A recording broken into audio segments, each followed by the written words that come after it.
ఆ రోజు మన ప్రయాణం మైక్రోసాఫ్ట్ ఐటీ ప్రమోషన్, ఇప్పుడు మన ప్రయాణం గూగుల్ ఆర్టిఫిషియల్ ఇంటెలిజెన్స్. ఈ రోజు అమెరికాలో సిలికాన్ వ్యాలీ ఉంది.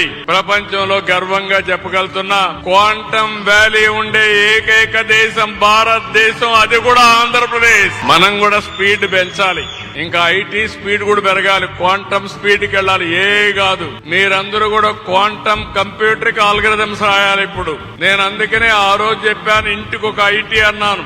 ఈ రోజు చెప్తున్నాను, ఇంటింటికి ఒక ఏఐ యూజ్ కేసెస్ తయారు చేయాలి, లేకుంటే ఏఐ వాడుకోవాల్సిన అవసరం ఉంది. గూగుల్ కు సంబంధించి క్లారిఫికేషన్ చంద్రబాబు నాయుడు అనే వ్యక్తి ఏ రకంగా క్రెడిట్ చోరీ చేస్తాడు అనేది కూడా చెప్పింటారు. డేటా సెంటర్ అనే దానికి ఫస్ట్ ఆఫ్ ఆల్ డేటా విశాఖపట్నంకు రావాలా కదా, వస్తేనే కదా డేటా సెంటర్ అనేది వచ్చేది.